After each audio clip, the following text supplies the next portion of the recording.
J'entends pas sa chanson. Oh, famille et Marseille. Je salue ceux qui sont ici. Je salue ceux qui ont Marseille dans le cœur, qui le portaient comme un bonheur, mais aussi trop souvent comme une douleur.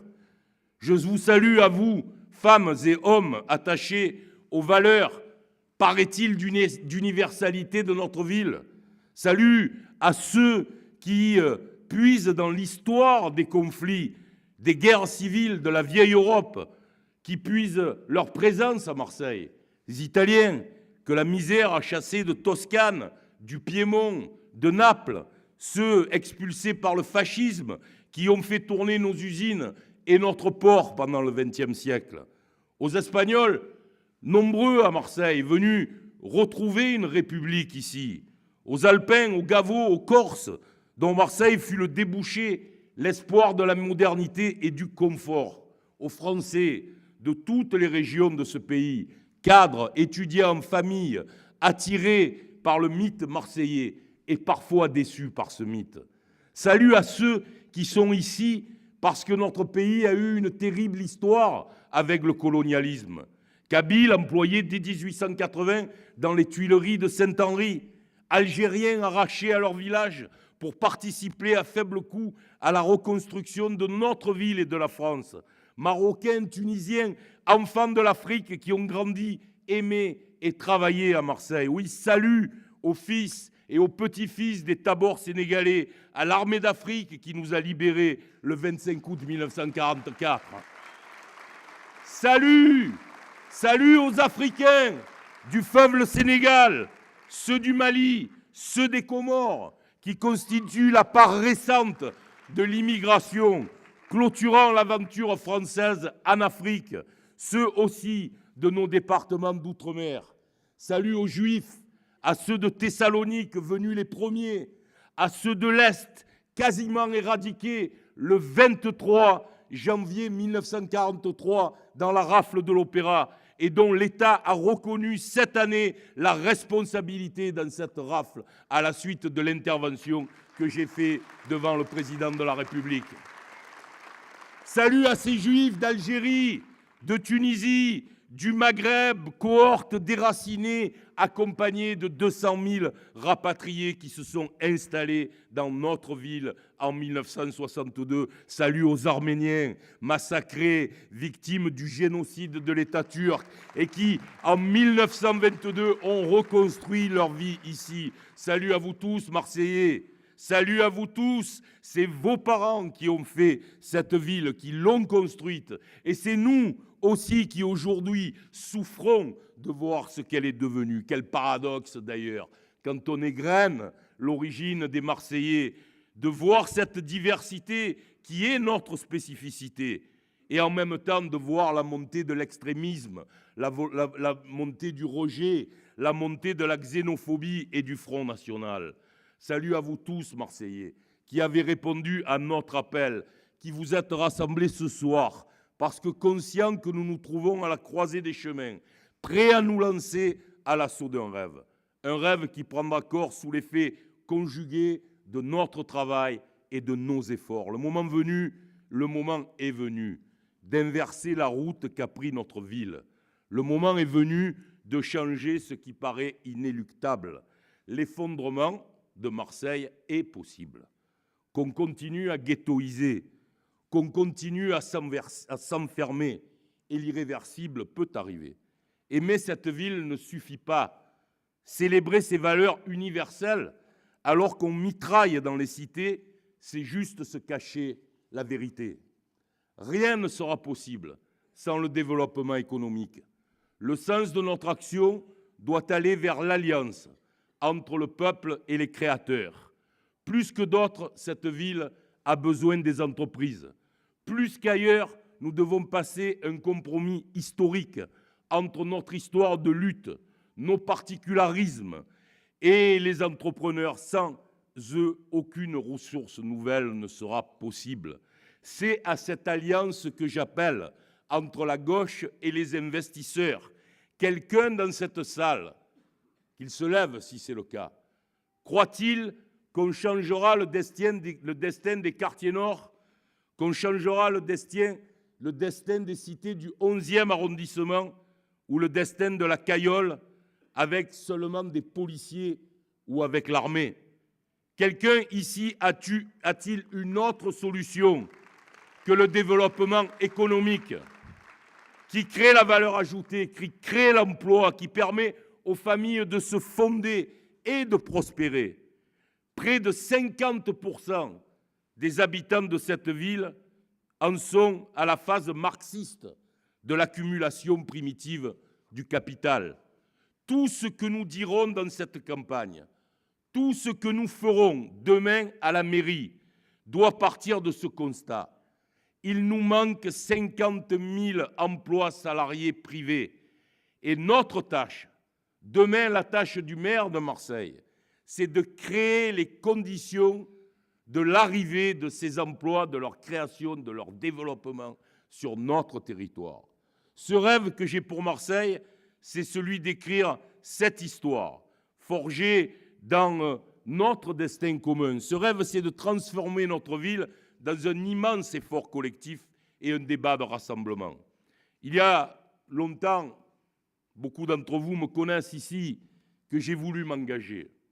Il y a longtemps que j'ai acquis l'expérience de la gestion municipale sans avoir jamais eu la possibilité de changer les choses vraiment.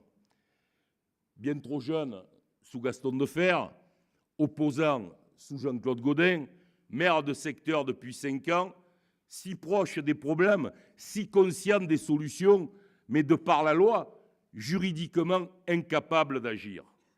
Les projets que j'ai portés ont souvent été bloqués par la municipalité Gaudin. J'aurais tant voulu, chère Josette, faire des garderies jusqu'à 18h30 dans nos écoles du 1er et du 7e arrondissement pour aider les parents qui travaillent. J'aurais tant aimé, Isabelle, que nous puissions construire le MK2 sur la Canebière, ériger 17 salles de cinéma, 1200 fauteuils de cinéma d'art et d'essai qui manquent à cette ville, voir les 17 millions d'euros d'argent privé de Marine Karmitz venir ériger ce rêve marseillais d'un centre-ville revitalisé avec un grand cinéma. Mais à chaque fois, la politique politicienne, l'incompétence, la nonchalance a bloqué les nouveautés et le changement. Et c'est l'une des raisons qui me pousse à être ici ce soir. L'ambition est la deuxième, la nécessité la troisième. C'est nourri de mes convictions socialistes, de mon expérience municipale, de maire de secteur, de l'ambition qui est dans le projet, de l'impérieuse nécessité que Marseille change, que j'ai l'honneur, la charge et l'émotion de vous annoncer ma candidature à la primaire citoyenne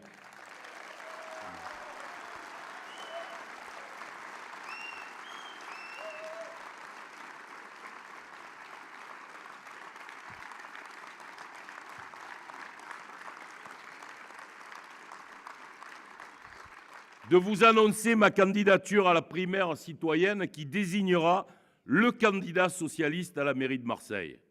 Mais mes amis, je ne suis pas un candidat autoproclamé.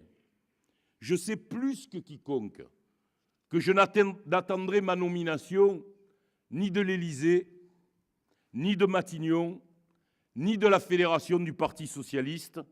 Cette nomination, je la veux des électeurs de Marseille.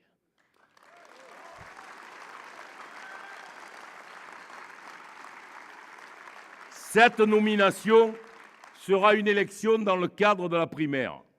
Moi, je sais qu'il y a d'autres candidats et candidates qui veulent cet immense honneur, le plus grand peut-être pour un Marseillais, être le maire. Je les salue, ces concurrents. Je les salue ce soir avec affection, avec amitié. Je te salue, Samia. Je te salue, Marie-Arlette. Je te salue, Eugène. Vous êtes mes amis. Vous ne serez jamais mes adversaires. Je les connais. Je les connais. Je les respecte. Je ne leur demanderai jamais de s'aligner derrière moi. Ils le feront si les Marseillais le décident dans la primaire. Comme moi, je servirai celui ou celle qui sortira de ce vote si je ne suis pas choisi.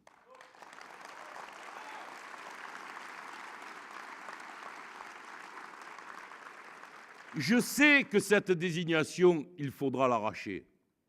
Je sais la qualité des autres candidats, puisque je les connais mieux que quiconque. Je sais que rien ne me sera donné, qu'il faudra faire preuve de sang-froid, de courage, de travail. Ici, avec moi, avec nous, vous ne serez pas dans un clan, vous ne serez pas dans une coterie, vous serez avec des femmes et des hommes libres qui veulent en finir avec le déclassement de leur ville, qui veulent tourner la page du clientélisme, qui veulent construire l'avenir de son peuple. Jamais, jamais, j'en prends l'engagement devant vous ce soir, je ne discuterai avec mes amis candidats à la primaire d'autre chose que du projet que nous devons débattre ensemble. Ce soir devant vous, j'appelle les Marseillaises et j'appelle les Marseillais à faire de ces primaires une réussite pour nous donner l'élan et la crédibilité d'emporter cette ville. Parce que si nous sommes 10 000 participants, la primaire sera un échec. Et les forces obscures manœuvrées encore pour quelque temps du côté du 9e étage du Conseil général pourront peser sur le résultat. Mais si nous sommes plus de 20 000, la primaire sera un succès. Et si notre travail collectif, notre intelligence, notre débat font que 25 000 Marseillais viennent, que 25 000 Marseillais se déplacent, alors faites un rapide calcul. Il faudra multiplier ces 25 000 personnes par 6 et nous emporterons Marseille. Notre ville est aujourd'hui, mes amis, à un tournant de son histoire, la crise économique, sociale, environnementale et surtout la crise morale qui la frappe. Notre ville est obligée de changer. Je refuse personnellement d'être le successeur de Jean-Claude Gaudin, qui gérerait, même socialement, l'effondrement de Marseille, sa pauvreté, sa violence. Je refuse de conduire une campagne uniquement, et Dieu sait s'il est grand, mes amis qui m'ont précédé et que je remercie en ont parlé, uniquement sur l'échec de la municipalité de Jean-Claude Gaudin. Je m'attacherai à construire une nouvelle gouvernance de la ville. On m'a dit, mais fais attention, le mot gouvernance, les gens ne le comprennent pas. Ben, c'est le gouvernement de Marseille. C'est la façon dont on a de gérer la ville dans la diversité de ce que peut être une municipalité. Il faut y associer les élus à la gestion, en donnant plus de pouvoir aux maires de secteur, quel que soit leur courant politique, en refondant une administration municipale efficace, en écoutant les Marseillais, mais aussi en tranchant. Je proposerai à la discussion des primaires un projet municipal qui s'appuiera sur la réalité et non sur des rêves. C'est à partir du budget existant, des arbitrages, des priorités que nous définirons, que nous financerons notre gestion. N'attendez pas de moi que je propose des lignes de métro qui ne verront jamais le jour, faute de financement. N'attendez pas de moi que je confonde la caisse de la communauté urbaine avec celle de la ville de Marseille. Ce que je propose est réaliste, s'appuie sur des économies et des choix, l'investissement privé aussi, la coopération avec la communauté urbaine et demain avec la métropole. Ce que je veux, c'est transformer en profondeur et durablement en m'appuyant sur votre énergie, sur votre envie. Cette transformation, c'est notre projet et c'est ce que je vous présente ce soir. Il faut donc d'abord une nouvelle gouvernance. La première condition à la nouvelle gouvernance, elle est gratuite, mais elle est indispensable. La première condition pour changer, c'est de remettre au travail la municipalité. Il faut que le maire de Marseille soit dans son bureau tôt le lundi matin et qu'il y soit encore le samedi à midi. Nous ne pouvons plus continuer, mes amis, ainsi où la ville n'est plus gérée. Comment s'occuper de Marseille seulement le lundi et le vendredi? Qui peut penser que l'absence d'un capitaine dans le bateau Ville de Marseille n'est pas transformer la gouvernance de cette ville à l'image de ce pauvre ferryboat électrique qui ne fonctionne qu'un jour sur 3. Non. Comment peut-on, maintenant je le sais, je le suis, comment peut-on être parlementaire et se pencher quotidiennement sur la ville? La place du maire de Marseille, je le dis, elle n'est pas au Sénat, elle n'est pas à l'Assemblée nationale, elle est dans les quartiers avec les Marseillais. C'est parce que si j'étais élu maire de Marseille, je quitterais immédiatement l'Assemblée nationale. Et qu'on ne vienne pas me dire que c'est compliqué d'organiser une élection partielle dans une circonscription où j'ai fait 72% après une victoire à la mairie, on doit quand même pouvoir faire élire la personne qu'on souhaite voir députée. En effet, la place du maire de Marseille n'est pas 3 jours par semaine à Paris. Elle est un jour, ça va peut-être vous étonner, mais un jour à Londres, un jour à Berlin, un autre jour à Alger, une autre semaine à Dakar, pour convaincre les entreprises de s'implanter chez nous, pour chercher les marchés, pour appuyer nos chefs d'entreprise, nos chercheurs, pour trouver de nouveaux débouchés pour notre port. La place du maire de Marseille, elle est dans les réunions, avec les services, avec les cadres, dans les ateliers municipaux, dans les cantines des écoles, avec les employés communaux. Elle est dans la rue avec les Marseillais. Elle est dans les transports en commun pour les voir fonctionner. Elle est dans les mairies de secteur pour y coopérer avec les maires, avec les syndicats municipaux pour établir un dialogue social, dans les cités avec les habitants.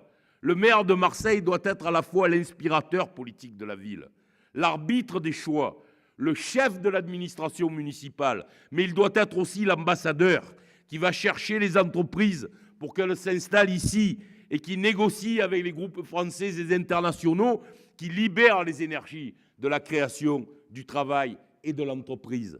Le véritable objectif du maire de Marseille, c'est de créer de la richesse que les Marseillais puissent se partager. Pour inciter, pour initier cette politique et en voir les premiers fruits, 2 mandats sont suffisants. Et je ne pense pas qu'au-delà de 12 ans, on ait la fraîcheur intellectuelle pour poursuivre.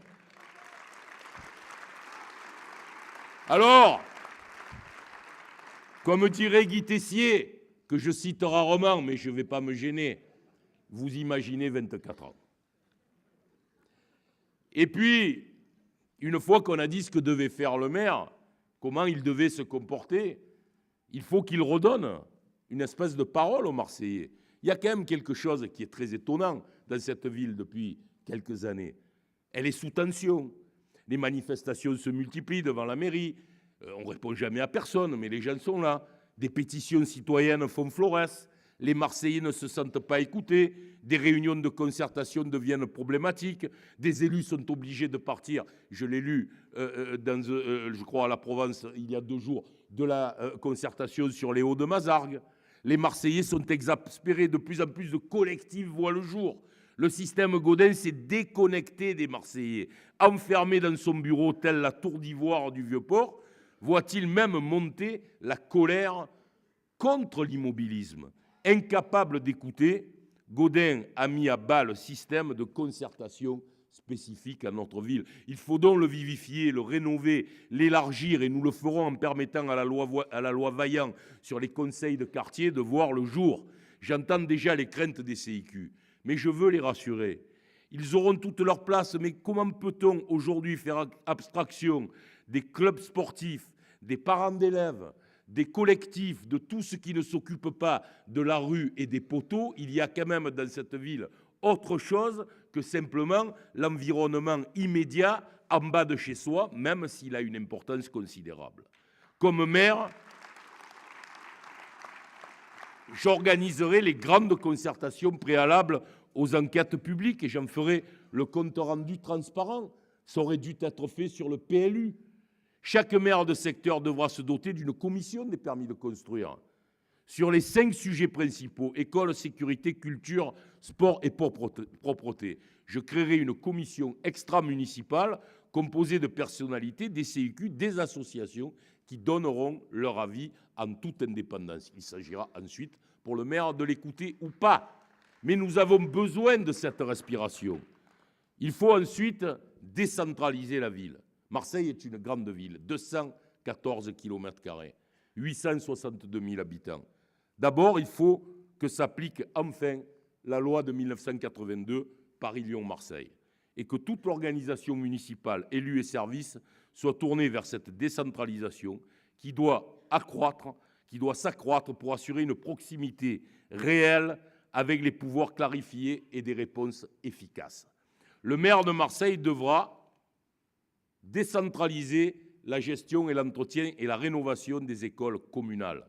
Chaque secteur, comme à Paris ou à Lyon, se verra attribuer chaque année par la conférence budgétaire une somme qui lui appartiendra de gérer. Cela garantira l'égalité entre les secteurs et fera cesser une insupportable inégalité géographique selon la couleur politique des secteurs.